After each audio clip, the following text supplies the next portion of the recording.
So we are learning Likkutei Sichot Volume 1 for Parshas Vayeira. And this is really only the second time we're learning because we didn't record on Tuesday. We didn't get a chance to record. What? They recorded there, but we need it here. So let's recap a little bit. It's terrible noise in the background, but we'll try to do this anyway. So we saw this story about the Rebbe Rashab, whose birthday is next week on Monday, and he came into his grandfather on his birthday. So this story actually happened next week, because it was on his birthday. They went into the Tzemach Tzedek, and he went into the Tzemach Tzedek, into his grandfather's office, and he had a yechidus there, he had a private audience, and he cried, and he said, I'm crying because I also want God to reveal himself to me the way that he revealed himself to Abraham. Why did God reveal himself to Abraham? He doesn't reveal himself to me. So what does his grandfather say? So his grandfather is very wise, and he doesn't put it off as some kind of fantasy that a little child has. And instead he treats him very seriously, and he says, well, if a Jew who's 99 years old, he says, when a Jew, a tzaddik, decides at 99 years of age that he must circumcise himself, he is worthy that Hashem should reveal himself to him. So the Rebbe Rashab accepted the answer and stopped crying. So the question is, why did he accept the answer? Because what does that help? So we said last time that the secret here is how to treat a child's fantasies. Like this is really what's going on. That the Rebbe Rashab hears from a little child, what are you thinking about? What? So he understands that this is his building his willpower. This is like the neshama came down into the world, the soul came down into the world, and there has to be a good reason to be here. Because on the face of it, it only lost. That was what we were talking about last week. That we saw 4 different types of descent when the soul comes down into the world, and it's called al kochacha tachai, and it's by coercion. It's like forced to. So you have to give it something for it to make it worthwhile. So the soul itself figures out in the first years of life, that's what the first years of life are supposed to give you, a background motivation for the rest of your life. It's like some kind of dream that you have, some kind of fantasy even, that this is something that I'm going to achieve in life. So the Rebbe Rashab, his fantasy in life, his motivation for his whole life, I want God to reveal himself to me. That's basically his soul speaking. And that's what the first years of life are meant to do. So the fact that children are constantly being entertained is not a very good thing. Because they have to have time by yourself to think about yourself and your world. They don't think really about themselves because they don't have that concept yet. But they think about what would be a beautiful world to live in? What would I like the world to be like? And he envisions a world in which God will reveal himself to him. And so every person has that. And the birthday is a time that we call Mazalo Gover, that the Yerushalmi says that your mazel increases. And mazel always by definition refers to the superconscious level of the soul. So whatever superconscious level of the soul caused you in your childhood to come up with this vision of your future self, even though, again, you didn't have a concept of self yet, but you had a concept of the future, of what the world would be beautiful if it was like, so that re-emerges every birthday. And that's why on his birthday, he said this to the Tzemach Tzedek, said this is an issue. And every year on our birthday, we need to reconstruct that. We need to remember what was it. And sometimes in life, you come to a certain place that you feel that, wow, this was part of the reason that I'm here in this world. And it invigorates you like you're a child again. It makes you feel young again. It makes you feel like really full of life. That is that fantasy being fulfilled at some level. So that's the first thing that we need to take away. That this is the fact that this is a story about a Rebbe, about the Rebbe Rashab, and that it was repeated, it was remembered and repeated, means that it's applicable to every person. Because they didn't tell us stories that were private. That were not private there by them means that it's not shaveh l'chol nefesh. It's not for everyone.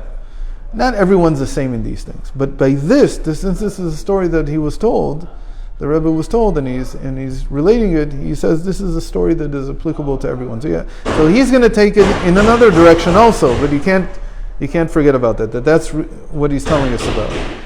That education has to work this way. You have to be aware that every stage of life has its goal. And so children are not supposed to go to work, and they're not supposed to stop daydreaming. They're supposed to do all these things. Because that's the way that the soul finds its purpose for this lifetime. It's during those years. So what's his answer? His answer is when a Jew who's 100 years old, 99 years old, circumcises himself. Why did he mention this, that he was 99 years old? Well, first of all, he's telling him, look, it's going to whatever your goal in life is, and we now know what it is, that you want Hashem to reveal himself to you. By the way, Avram was not interested in Hashem revealing himself to him. That wasn't his goal. What was Avram's goal?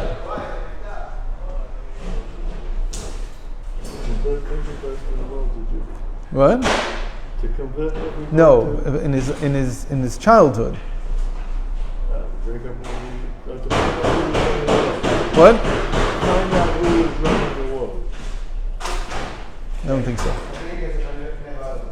That's Hashem revealing himself. Hashem, he already knew that. He already knew about Hashem. He didn't need Hashem to reveal himself to him. We don't see. There's no stories of Avram going on top of a mountain and sitting and waiting for Hashem to reveal himself to him. There's nothing like that. Not in the Torah, not in the Medrash. What was the first story we know about Avram? That we know about him?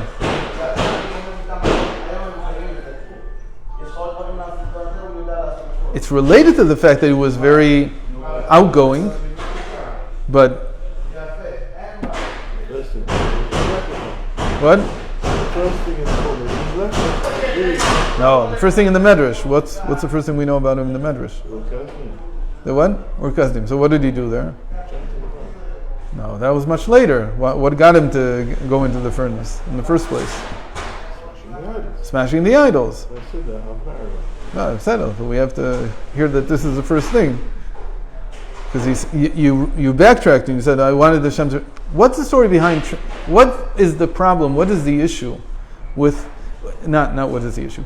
What is the core takeaway from the story about the idols? What is the core takeaway? What was he aiming at? He didn't need to smash the idols. He knew that the idols were nonsense. What was his goal? To who? His father. You see right away that what Avram is trying to do is he's trying to convert. He's trying to get someone else to see his point of view. Right? That's what his goal is.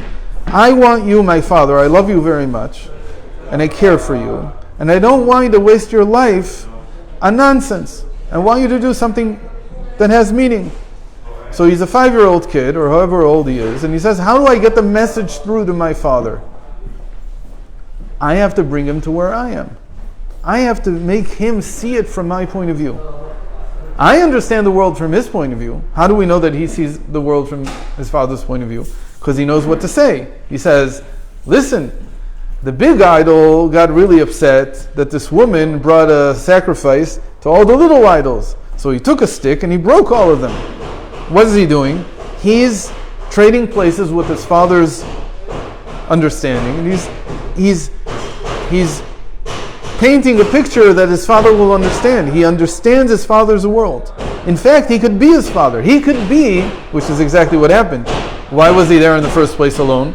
Because his father said, he's old enough now to tend the store, which means he can take my place. So it started by Abraham taking his father's place. But then he says, but it's not enough for me to understand you.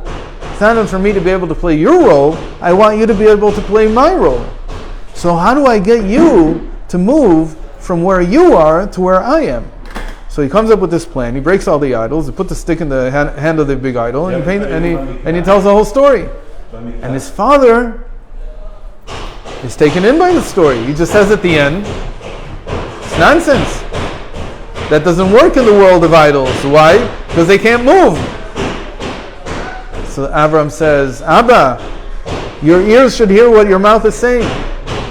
In other words, if you're able now to break through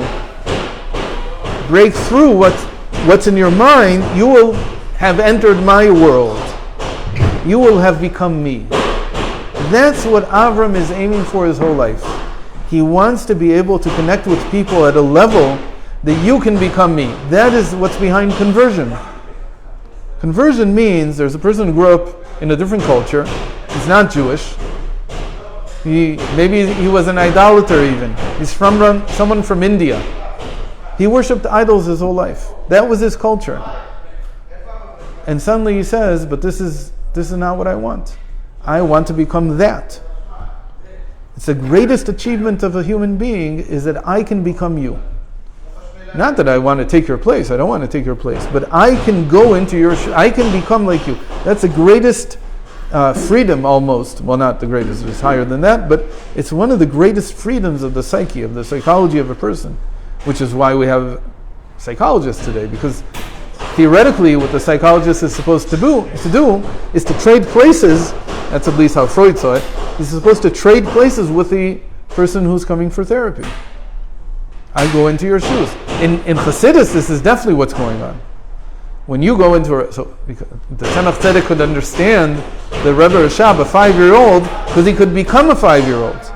And he understood what he's going through. And he got the 5-year-old to understand him. That was Avram's greatest achievement. It's called the Chlifu Duchtayu, that they traded places. When did he achieve this? At the end of his life.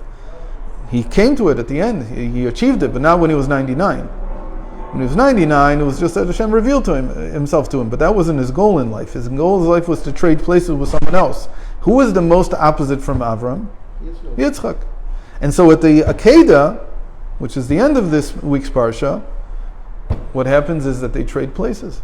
Avram becomes fear of God, and Yitzchak, who was fear of God, becomes infinite pleasure in God, which comes down as love of God, which is Avram. So they trade places, but at a much, much higher level than what he was able to achieve when he was young. In fact, when he was young, we don't know if it actually worked. Because Terach wasn't very happy, and he was willing to hand him into the authorities, and that's why Avram was thrown into the furnace. Because of what his father, he wasn't successful in trading places with his father. But at the end of his life, he does the same thing with his son. He's able to do the same thing. He's able to take on Yitzchak's place, and Yitzchak is able to take his. I think we still have time? We have a couple minutes. Okay? So now, that's important to understand, that he's enacting, Avram is also enacting exactly what this story is saying. That he had a dream when he was 5 years old. The dream was to get to his father, and he didn't succeed in that to a certain level. And finally, he does succeed at the end of his own life, when he was 147, I believe. No. How old was he? Yeah, it was 137. Sorry, not 47. It was 137. And he lived to 175, so you could say that he had 38 more years, 38 good years after he had achieved what he was looking for, which was to trade places with his son.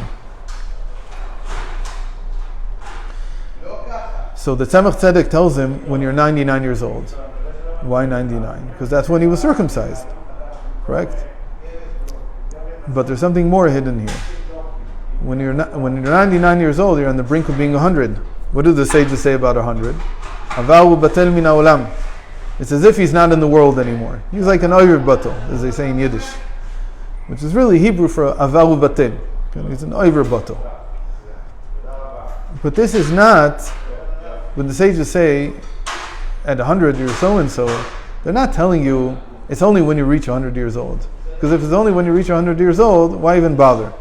If so few people reach 100 years old, it's not worth talking about. It's not a general statement. But the Mishnah is always relevant. So even when you're 51, being 100 is relevant. Even when you're 70 something, it's also relevant. Because what does it mean? So the Alter Rebbe explains that being over batel means that the world doesn't take up space for you. It's nullified. What do you see? You see godliness. He says that the way to achieve this, the Tzemach Tzedek is telling his grandson, the way to achieve this goal that you have, is to foster nullification in yourself for the mundane your entire life. And eventually you will see God. Again, not maybe physically, but you will have God revealed to you. God will reveal himself to you. But you have to foster this trait that a person arrives at normally at the age of 100. Aval u'batel min ha'olam. And that's what Avram achieved, and because of that, God revealed himself to him. This is where we'll end today, and God willing, we'll have tomorrow to see what the Rebbe does with all of this.